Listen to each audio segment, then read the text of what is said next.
अस्सलाम वालेकुम। मैं शाज़िया जावेद जमात हफ्तुम उर्दू साल 2020-21 में आपको खुश आमदीद कहती हूँ। आज का हमारा लेक्चर सबक शहर और गांव से मुतालिक है। ये इस सबक का दूसरा हिस्सा है। बच्चों, हमारा लेक्चर सबक शहर और गांव से मुतालिक है। ये इस सबक का दूसरा हिस्सा है। सबक के पहले हिस्से में हमने सबक की खाका, बुलंद ख्वानी, खुशखती, मुश्किल अल्फाज, मानी और मशकी सवालात नंबर 4, 5 और 6 मुकम्मल किए थे। बच्चों, सबक शहर और गांव के पहले हिस्से में हमने देखा था कि ताहिर अपनी वालदा की दवाई के लिए शहर आया तो उसके दोस्त तारिक ने उसे कहा कि कुछ देर तुम शहर में रुक जाओ ताकि यहाँ की रौनकें देख सको। तो उसने जवाब में कहा कि यहाँ की रौनकें जो हैं वो बिल्कुल भी मेरे लिए नाकाबिल बर्दाश्त हैं, क्योंकि यहाँ का ट्रैफिक का हुजूम जो फ़िज़ा है वो बहुत ज़्यादा धुएं से भरपूर है और यहाँ पे लोगों को हुजूम और ट्रैफिक के हुजूम की वजह से उसे बिल्कुल भी अच्छा महसूस नहीं हो रहा था। और वो ये कह रहा था कि मुझे समझ नहीं आ रहा कि तुम शहर की कौन सी अच्छी बातों के बारे में मुझसे जिक्र करते थे और अपने ख़तों में बताया करते थे। अब हम आगे बढ़ते हैं।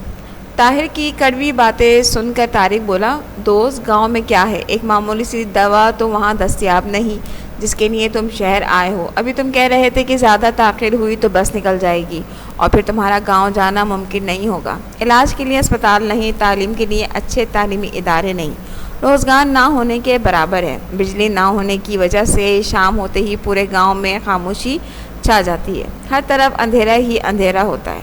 रात के इस सन्नाटे में सिर्फ जानवरों की आवाज़ें सुनाई देती हैं। तारिक की बातें सुनकर ताहिर ने कहा, दोस्त, तुमने ठीक कहा कि गांव में इलाज की सहूलतें मैसर नहीं, एक मामूली सी दवा भी वहाँ दस्तयाब नहीं, आने जाने के लिए सफ़र की सहूलतें नहीं हैं। मैं इन सब बातों को तस्लीम करता हूँ, लेकिन गांव की तरह ताज़ा और साफ़ सुथरी हवा क्या तुम्हारे शहर में है? गांव में सुबह का जो सुहाना मंजर होता है वो कभी अपने शहर में देखा है? ठीक है, शहर में शाम होते ही बाज़ारों की रौनक बढ़ जाती है, लोगों का हुजूम हर तरफ नज़र आता है। इस हुजूम में से कितने लोग एक दूसरे को जानते हैं, एक दूसरे का हाल अहवाल पूछते हैं। मैं आज सुबह जब शहर में दाखिल हुआ तो देखा कि एक तेज़ रफ्तार गाड़ी एक बूढ़े शख्स को कुचलती हुई गुजर गई। ड्राइवर ने गाड़ी रोकने की भी जहमत गवारा नहीं की। अच्छे दोस्त, गांव में शाम के बाद लोग औताक में बैठकर खूब बातें करते हैं। तुम्हारे शहर वाले तो क्या, कभी तुम्हारे मोहल्ले वाले भी इस तरह नहीं बैठते होंगे। मैं तस्लीम करता हूँ कि देहात में सेहत, तालीम और रोज़गार की सहूलतें बहुत कम हैं, लेकिन अब देहात वो देहात नहीं रहे। अक्सर देहात में बिजली, सड़कें, स्कूल, अस्पताल कायम हो चुके हैं। तुम काफ़ी अरसे से अपने गांव वापस नहीं आए। जब तुमने गांव छोड़ा था उस वक्त के गांव और आज के गांव में ज़मीन आसमान का फ़र्क है। गांव में इन सहूलतों के आ जाने के बावजूद लोगों के खुलूस और मोहब्बत में कमी नहीं आई। तुम कभी गांव आकर तो देखो, तुम्हें आज भी उसी तरह का खुलूस और प्यार मिलेगा। दोस्त, मेरी बातों से खफा ना होना, मैंने जो सच था वो कहा। वक्त कम है और मुझे दवा लेकर वापस जाना है। वालदा मेरी राह देख रही होंगी, इसलिए चलता हूँ। ज़िंदगी रही तो फिर मिलेंगे। बच्चों, इस सबक के इस हिस्से में जो ख़तकशी अल्फाज यानी मुश्किल अल्फाज मैंने किए हुए हैं उनके हम मायने देख लेते हैं। ताख़ीर मतलब देर, मैसर होना, हासिल होना, तस्लीम करना, तस्लीम मान लेना, ज़हमत उठाना, मुश्किल उठाना यानी तकलीफ़ उठाना, कुचलती हुई यानी रौनती हुई। औताक गांव में एक ऐसी जगह होती है जहां शाम में लोग बैठते हैं, उसको बैठक भी कहते हैं। ज़मीन और आसमान का फ़र्क होना यानी बहुत ज़्यादा फ़र्क होना। राह देखना यानी इंतज़ार करना। बच्चों, इसमें सबक के इस हिस्से में तारिक ने पहले तो गांव के बारे में बताया कि भाई वहाँ पर ना तो अस्पताल हैं, ना तालीमी इदारे हैं, रोज़गार भी नहीं है और बिजली भी शाम होते ही बिजली भी नहीं है, जिसकी वजह से हर तरफ अंधेरा ही अंधेरा होता है और सिर्फ जानवरों की आवाज़ें होती हैं। तारिक ने सुनकर कहा कि बेशक वहाँ देहातों में तमाम सहूलतें मौजूद नहीं हैं, लेकिन वहाँ की साफ़ सुथरी फ़िज़ा और लोगों का आपस में मेल जोल और लोगों का आपस में एक मोहब्बत करना शहर में नहीं है। तारिक ने बताया कि शाम के वक्त वहाँ लोग आपस में बैठ कर एक दूसरे से बात करते हैं, एक दूसरे का हाल अहवाल पूछते हैं। बेशक देहात में सेहत, तालीम और रोज़गार की सहूलतें नहीं हैं, लेकिन अब आहिस्ता आहिस्ता जैसे जैसे ज़िंदगी आगे बढ़ रही है, वक्त आगे बढ़ रहा है, जदीद सहूलियात अब शहर से निकलकर गांव तक पहुंच रही हैं। वहां पर भी स्कूल, सड़कें और अस्पताल कायम हो रहे हैं और आगे वक्त ऐसा भी आएगा कि शहर और गांव में बहुत सारी सहूलतें जो है बआसानी मैसर आएंगी और गांव वाले भी उन तमाम सहूलतों से फ़ायदा उठा सकेंगे जो शहर वाले जिन सहूलतों से फ़ायदा उठाते हैं। तो हमें भी कोशिश ये करनी चाहिए कि हम किसी को उसकी चीज़ों का, उसकी कमी का एहसास ना दिलाएं। ठीक है।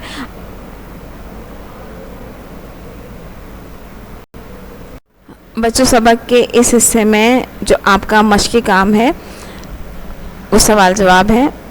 सवाल नंबर 1 है, ताहिर को शहर क्यों जाना पड़ा? ताहिर को शहर इसलिए जाना पड़ा कि उसको अपने वालदा की दवाई जो गांव में दस्तयाब नहीं थी वो लेने के लिए वो शहर आया था। ताहिर ने क्यों जल्दी जाने की इजाज़त तलब की? क्योंकि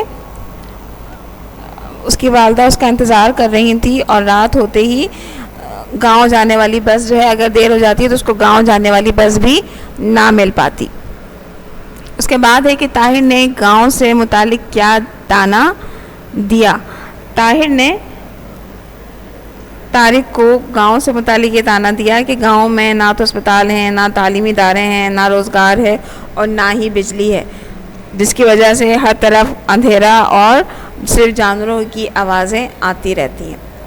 उसके बाद सवाल है, तारिक ने गांव से मुतालिक क्या कहा? तारिक ने अपने गांव से मुतालिक कहा कि वहाँ के लोग एक दूसरे से बहुत ज़्यादा मोहब्बत करते हैं, वहाँ की हवा जो है वो ताज़ा और साफ़ सुथरी होती है और शहर में ऐसी चीज़ें नहीं होती और लोग एक दूसरे का बहुत ख्याल रखते हैं, लोग एक दूसरे के हालात से वाकिफ़ होते हैं, जबकि शहर में ऐसा कुछ नहीं होता।